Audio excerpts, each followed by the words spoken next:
Yesu ashimwe. Ndabashuhuje mu izina ry'umwami wacu Yesu Kristo. Amahoro y'Imana n'abane namwe. Nitwa Kazake Vincent, aba kuri channel YouTube yitwa Ijambo ry'Imana TV. Nkaba nongeye kugaruka rero kugira ngo tuganire ijambo ry'Imana. Cyambere turashimira Imana yaturinze, turashimira Imana yakomeje kubana natwe muri iyi minsi itambutse. Turashimira Imana yaduhaye n'imvura, twe tumaze igihe tuyisengera, ariko Imana ishimwe ko yaduhaye n'imvura. Imana nihimbazwe. Aka kanya rero ndashimira Imana ko ikomeje no kuturinda ubuzima bwacu bwa buri munsi, ikaturindira igihugu, ikaturindira imiryango n'inshuti n'abavandimwe. Icyubahiro ni icy'Imana. Ndagarutse rero ngo tuganire ijambo ry'Imana, reka tubanze dusenge, dushimire Imana ibyo yakoze kandi tuyirageze n'ibindi kugira ngo Imana nayo idushyigikire muri ibyo byose. Reka dusenge. Data wa twese uri mu ijuru, izina ryawe niryubahwe, ubwami bwawe nibuze. Turagushimiye amasaha ko waturinze ukabana natwe, turagushimiye ko warinze abanyarwanda, karinda igihugu, karinda itorero ryawe. Turagushimiye ko warinze abavandimwe n'inshuti, karinda imiryango yacu. Cyubahiro n'ikibi cyawe mu izina rya Yesu Kristo umwami wacu, amen. Reka tuganire ijambo ry'Imana. Ni ubutumwa buri mu gitabo cy'umuhanuzi Ezekiyeli. Tega amatwi wo nkurikiye tubwumve kandi tugendane. Ezekiyeli ni ibice 22, ibice 22. Turasoma duhere ku murongo 23. Ijambo rivuga ngo nuko ijambo ry'Uwiteka rinzaho riti, mwana w'umuntu, ukibwira uti igihugu kitabonejwe, kitavuye imvura ku munsi w'uburakari bukaze, abahanuzi bacyo bakigiriyemo ubugambanyi nk'uko intare itontoma igiye mu muhigo. Bamize ubugingo bw'abantu, ubutunzi n'ibintu by'igiciro cyinshi barabitwaye. Bapfakaje benshi muri cyo. Abatambyi bacyo bishe amategeko yanjye ku rugomo, banzirura ibintu byanjye byera. Ntibashyize itandukaniro hagati y'ibyera n'ibitejejwe, ntibamenyesheje abantu gutandukanya ibyanduye n'ibitanduye, kandi n'amasabato yanjye barayirengagije maze nsuzugurirwa muri bo. Ibikomangoma byo muri bo bimeze nk'amasega agiye mu muhigo, bivusha amaraso bikarimbura ubugingo bw'abantu kugira ngo bibone indamu y'uburiganya. N'abahanuzi baho babihomesheshwaga ridakomeye, bakabona iyerekwa ry'ibinyoma kandi bakabahanura ibinyoma bavuga bati, ko niko umwami w'Uwiteka yavuze, kandi Uwiteka ari ntacyo yavuze. Nimwakire neza ijambo ry'Imana. Iri jambo ni ijambo rikomeye. Iri jambo dusomye ry'umuhanuzi Ezekiyeli, ijambo rivuga uburyo abatambyi bishe amategeko y'Uwiteka, kandi yuko abahanuzi nabo muri ibi bihe bagize urugomo, bagira n'ubugambanyi. Ariko bene data, Imana ifitanye urubanza n'abantu muri iki gihe turimo. Uyu munsi bazaniye ijambo Mwuka yashizemo kugira ngo turuganireho. Bazaniye ijambo Imana yampaye kugira ngo turivugeho. Bibiliya iravuga ngo nuko ijambo ry'Uwiteka rinzaho riti, mwana w'umuntu, kibwira uti igihugu kitabonejwe kandi kitavuye imvura ku munsi w'uburakari bukaze. Umurongo 25 havuga ngo abahanuzi bacyo bakigiriyemo ubugambanyi nk'uko intare itontoma igiye mu muhigo. Bamize ubugingo bw'abantu n'ubutunzi n'ibintu by'igiciro cyinshi barabitwaye. Bene data wo nkurikiye ukurikiye Ijambo ry'Imana TV, ndagira ngo nkubwire ngo muri iyi minsi ni ukwitonda. Imana yabwiye mbabwire ngo mwitonde, buri muntu wese agira amakenga. Ikibabaje muri iki gihe ntabwo muri kugira amaso areba kugira ngo mubashe kumenya ibiri gukorwa muri iki gihe. Ndagira mbabwire ngo mube maso, mwirinde. Abahanuzi muri iki gihe, hari abahanuzi bari mu mwuka w'Imana, ariko hari n'abahanuzi Shitani ari gukoresha. Hari abadutse nk'uko Yesu yavuze ngo mu bihe by'imperuka hazaduka abigisha b'ibinyoma, hazaduka abahanuzi b'ibinyoma, kandi Yesu aravuga ngo muzirinde, muzirinde. Iyo babwira ngo Kristo ari hariya, Yesu yavuze ngo muzirinde, kuko abo bantu bazaza biyitirira Kristo, kandi igikomeye bazakora n'ibitangaza, bazakora ibimenyetso bikomeye mu maso y'abantu. Bibiliya ikavuga ngo kandi bazayobya benshi n'intore niba bishoboka. Ndagira ngo mbabwire ngo wowe nkurikiye b'amaso kandi wegere Imana usenge, wowe ugirana ubusabane n'Imana. Nuwegera Imana ugasenga niho uzabasha gusobanukirwa ibiri kuba muri iyi minsi ya none. Nk'urugero nagira ngo mbabwire ngo ushobora guhura n'umuhanuzi muri iyi minsi akakubwira ngo umugabo mubana ntabwo ari uwawe, cyangwa akubwira ngo umugore mubana ntabwo ari uwawe, bitewe n'uko udasenga, bitewe n'uko nta mwuka wera uba muri wowe, ugasanga uhise ufata umwanzuro wo guhita ugenda ugahambira ibyawe ugasenya urugo ukagenda ngo Imana yakubwiye. Ariko bagira ngo ubwire ngo mwene data wowe unkurikiye, Imana irakubwira ngo banza utekereze, ese koko Imana irasenya? Imana ibasha kukubwira wubatse urugo uri kumwe n'umugabo wawe mubanye imyaka ingahe, kakubwira ngo ntabwo umugabo mubana cyangwa umugore mubana ari uwawe. Ndagira ngo ubwire ngo senga wegere Imana, bitewe n'uko muri iki gihe mwatakaje ibihe byo gusenga mukajya kure y'Imana, aho gushaka Imana mukirwa mushaka ababahanurira. Ndagira ngo ubwire ngo senga Imana ubwayo izagusura, yaza mu nzozi, yaza mu iyerekwa, ukabasha gusobanukirwa. Ariko ndagira ngo mbabwire ngo ni mube maso kandi mumenye icyo Uwiteka ashaka. Bibiliya tubwira ngo iki? Iravuga ngo abatambyi bacyo bishe amategeko yanjye ku rugomo, banziruriye ibintu byanjye byera. Iminsi tugezemo ni iminsi igoye, ntabwo ab'Imana yashizeho bo kuyobora, bo gushumba intama, ntabwo bakibwira abantu ukuri, ntabwo bakibwira abantu kwihana ibyaha, ahubwo barababwira ngo ni amahoro, ni amahoro. Ariko nasomye ijambo muri Yesaya iravuga ngo nta mahoro umunyabyaha, niko Uwiteka avuga. Nta mahoro umunyabyaha. Ntabwo umuntu yaba ari umusambanyi ngo nimuhura umubwire ngo Imana iguhaye umugisha, ntibishoboka. Nta mahoro umunyabyaha. Ntabwo umuntu yaba ari umusinzi ngo uzamubwire ngo akira ubuzima, ngo Imana iguhaye umugisha, ngo Imana iguhaye amahoro. Nta mahoro umunyabyaha abaho. Niyo mpamvu Bibiliya yavuze ngo abahanuzi bakigiriyemo ubugambanyi. Muri iyi minsi tugezemo kugira ngo babwire ngo ni iminsi igoye. Ahantu mperutse kujya mu butayu nsanga hari gurupe y'abahanuzi, ariko ni Imana yabimishuye, ntabwo benshi babizi. Ari gurupe y'abahanuzi, abo bahanuzi bagambanye, wajya gutyo ukabona umuntu aravuze ngo areretswe hari umuntu bagomba gufasha, kandi uwo muntu bagomba gufasha n'uwo muri ya gurupe y'abo bahanuzi barimo. Barangiza bagahita bikura amafaranga bagatangira kumuha, bamara kubona abantu batashye bose baharangiye bakajya kugabana bya bintu batanze aho ngaho. Impamvu nagira mbabwire ngo bene data mube maso. Ushobora kuba waragiye ugahura n'abo batekamutwe, hari ushobora guhura n'umuhanuzi kakubwira ngo iyo myenda wambaye irimo abadayimoni, ukayikuramo ukayimuhereza. Hari ushobora guhura n'umuntu kakubwira ngo Imana irambwiye ngo iyo telefone ufite ifite abadayimoni, izane tuyijyane tuyisengere, ugashiduka uyimuhaye. Hari n'abaza bakabakura mu mazu mutuyemo ngo amazu arimo abadayimoni, mugatangira mujya gucumbika mukodesha impande n'impande, aho mugeze nabo bikabuka. Ariko bagira mubwire mwene data umurikiye, senga Imana, ubane n'Imana, ubwawe ubane n'Imana. Irinde kwirwa ushakisha abaguhanurira, ahubwo shakisha Uwiteka bigishoboka kwabonwa. Iminsi tugezemo ni iminsi buri muntu wese agomba kwishakira Imana, ni iminsi buri muntu wese agomba gushyira amavi hasi agasenga Imana, ni iminsi buri muntu wese agomba gukiranuka ku gato no ku kanini, kuko ni hahandi Imana yaravuze ngo urabikora ikakwihorera, ariko amaherezo izabishyira ku mugaragaro byose uko bikurikirana, kandi izaguhana niwanga kwihana. Imana irakubwira ngo ihane ukabyanga, yo ubwayo niza izaguhana. Bibiliya irakomeza ikavuga, Ezekiel niwe wahanuye ubuhanuzi, Imana yamubwiye. Bibiliya igakomeza ikavuga ngo abahanuzi babo bahantu muri iki gihugu bagize urugomo bakambura n'abantu.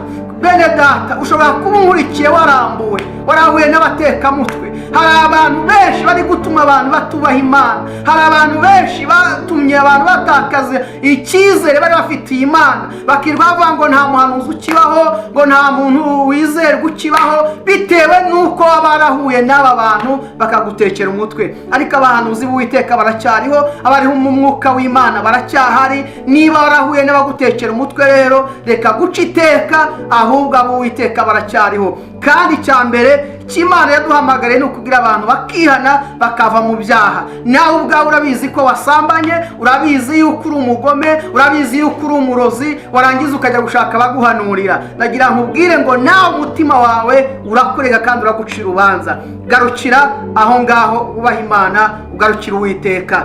Iminsi tugezemo ni iminsi igoye. Ijambo ry'Imana rikomeza rivuga ngo bagize iyerekwa ry'ibinyoma, ngo ndetse hari n'ibyo bagenda bahomesheshwaga ridakomeye. Cya mbere nagira ngo uhe urugero, aho nkurikiye umuntu aramuraho yarakubwiye ngo umva uko imbwiye, umva uko imbwiye, irambwiye ngo urugo urimo ntabwo ari urwawe.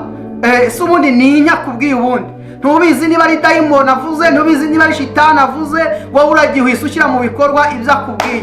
Nabonye aho abantu bagendana amarozi, nagiye mpura nabo, aho bagendana amarozi bakaza mu rugo, bagera mu rugo bagahita barebaho igipfurumba bagipfurika, igihe muri gusenga bakagenda bakakizana, bamara kukizana bakagutera ubwoba bakubwira ngo dore ibyo bakuroze ngibi. Ugasanga amahoro urayabuze, ukabaha amafaranga bakubwira ngo bazajya kubitwikira icyangugu, bazajya kubiroha mu Kivu. Ugasanga urahangayitse ugiye gushaka amafaranga yo kujya kubategera n'iki byose ari abatekamutwe. Nagira nkubwire ngo Imana yambwiye ngo ubwayo yegere, numara kuyegera usenge, numara gusenga ukiranuke, kandi mu gukiranuka wubahe Imana, ukiranuke mu buryo bwose. Imana izakugenderera igusure, izagusura mu nzozi guhishurire ibibi byawe ukora urabizi, ubugome bwawe urabuzi, utagombeye no gushaka abaguhanurira, ubwawe uriyizi kuri mubi. Nagira nkubwire rero ngo reka ibyo byose urimo bibi, ahubwo ugarukire Uwiteka, Imana ikugirire neza. Imana idufashe itugirire neza kandi Imana iturengere. Bene data, nshuti z'umusaraba mukurikiye iri jambo ngira nkubwire ngo ongera usubize amaso utekereze, banza utekereze urebe abo wahuye nabo, ese ni bantu ki? Abagiye baza mu rugo iwawe, ese ni bantu ki? Ese ibyo bakubwiye koko ni ukuri? Kuko hari abantu benshi babitse n'amasezerano y'amahuri, hari abantu benshi babitse ibyo bibwira ngo babwiwe n'Imana, ariko ntabyo, nta mumaro, ari ibintu by'amafuti gusa. Kuko ubwawe urabizi, nuhura n'umuntu akubwira ngo Imana iguhaye umugisha, urabizi ko uri umusambanyi, urabizi ko uri umurozi. Ese Imana iguhaye umugisha kuko uri umurozi? Ese Imana iguhaye umugisha kuko usambana? Ese Imana iguhaye umugisha kuko uri umugome? Ese Imana iguhaye umugisha kuko ugira urwangano? Ntabwo ibyo bishoboka rwose. Banza wihane, ukizwe, ugarukire Uwiteka bigishoboka. Gana ku musozo ndagira ngo mbabwire bene data ngo ugarukire Uwiteka bigishoboka ko abonwa. Iminsi tugezemo ni iminsi mibi, ni iminsi igoye, ni iminsi y'akarindagiza. Abantu bari gushaka ubutunzi bwihuse, abantu bari gushaka uburyo batekinika bakabaha amafaranga. Urahura n'umuntu akubwira ati umva uko imbwiye, irambwiye ngo iguhaye amafaranga, irambwiye ngo iguhaye ibi n'ibi, iguhaye imodoka, irambwiye ngo ikujyanye mu mujyi wa Kigali. Ese ubu ni mu mujyi wa Kigali abantu twese niho tuzatura? Ntabwo bishoboka ko abantu twese tuzatura mu mujyi wa Kigali. Ariko wagira ngo ubwire mwene data ngo iri jambo uriha agaciro, ugenzura urebe ubuhanuzi wahanuriwe, ubuha agaciro. Nusanga warabuhanuriwe wubaha Imana, nusanga warabuhanuriwe ukiranuka, ubiha agaciro. Ariko nusanga ibyo wabwiwe nta murongo ugenderamo muzima Imana ishaka, ibyo byose ndakubwiye ngo ni zero. Ibyo wahanuriye byose ni zero. Icyambere ni ukukiranuka.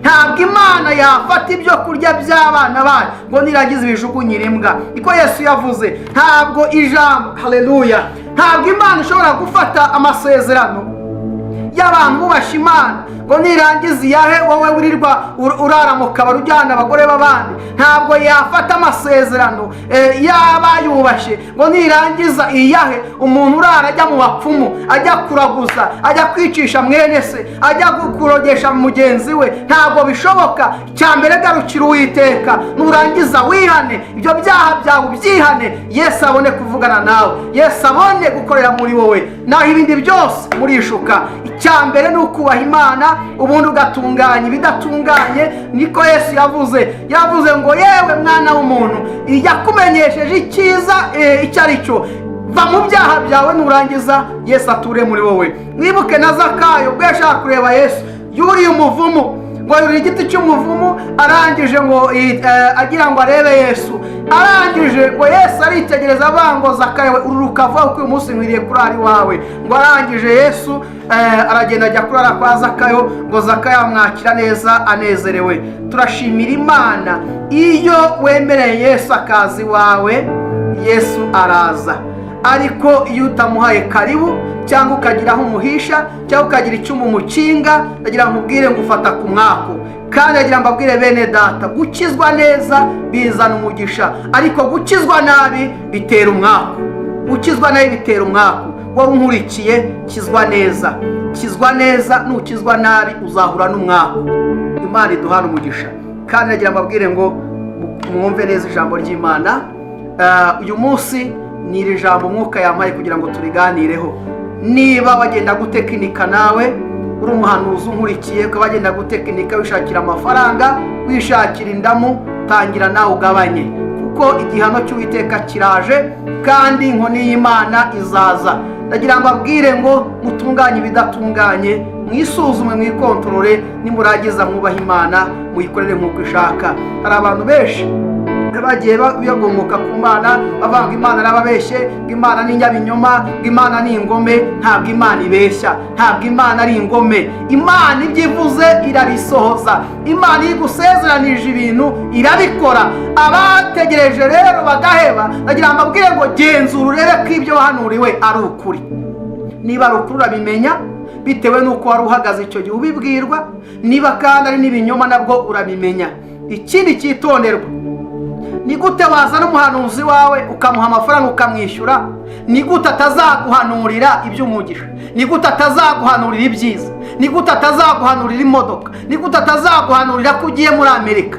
Nagira nkubwire ngo ni mwebwe muri gutuma abahanuzi bavangirwa. Nagira mbabwire ngo ni mwebwe muri gutuma abahanuzi bababeshya, bakababwira iby'Imana itavuze. Ariko uhereye munsi wa none, tangira ugenzure. Imana iduhana umugisha. Reka dusenge kandi Imana ikugirire neza. Niba rero unkurikiye wowe wari uri mu rungabangabo, waribazaga utima iby'Imana yambwiye kuki itabisohoza, ndagira nkubwire ngo tangira ugenzure neza ko ibyo wabwiye koko ari ukuri cyangwa batagutekinitse. Reka dusenge Imana, dusengere abatarakizwa kugira ngo nabo bakizwe, dusengere abari mu byaha bakeneye kwakira agakiza kugira ngo nabo bagahabwe, kandi Yesu aracyateze amaboko yiteguye kubabarira abantu. Reka dusenge Imana. Imana iduhana umugisha. Amazina yanjye nitwa Kaziyake Vincent. Ushaka gukurikira ijambo ry'Imana wakwandika Ijambo ry'Imana TV. Ndi umukristo, ndi umugabo, ndubatse, mfite umugore n'abana 3. Ndashimira Imana ko ikomeje kuturinda, namwe barinde kandi baha umugisha. Data wa twese uri mu ijuru, turagushimiye aya masaha, turaguhimbaje kuri Imana ikomeje kuba mu ruhande rwacu. Sengeye bene data bakurikiye iri jambo ryawe kugira ngo imbaraga z'Imana zurukire muri bo, kandi ndabasengeye kugira ngo bahe amaso y'umwuka, amaso areba. Ndabasengeye kugira ngo bahe amatwi yumva, babashe kumva ibyo uvugana nabo. Ndasenze kugira ngo Mwami wanjye ubashe kugendera buri muntu wese, abashe kwibuka, abashe gutekereza, abashe kumenya kuri Imana ikorana n'abakijijwe neza. Uri Imana isohoza amasezerano y'abantu bakubashe, y'abantu bakwizeye bakakwiringira. Uri Imana isohoje amasezerano y'abakwizeye, ntabwo ujya wongeraho umuvumo, ntabwo wongeraho inyatsi. Niyo mpamvu nsengeye bene data bagiye bahura n'izo nyatsi zitandukanye, abandi bagatangira kuvuga ngo Mana waratubeshe. Nagira ngo Mwami uyu munsi wa none bakimara kumva ijambo ryawe bamenye neza yuko uri Imana itabeshya. Ndasengera n'abarwayi kugira ngo bakize, ndasengera n'imfubyi n'abapfakazi kugira ngo bahe imbaraga zo gukomera, kandi Mwami wanjye utagakiza muri iki gihugu, abantu bakizwe bave mu byaha. Urakoze, ndagushimiye kuri Imana yumvise cyo n'ikibi cyawe mu izina rya Yesu. Amen. Imana ibahe umugisha, turi kumwe, amahoro y'Imana abane namwe. Amen.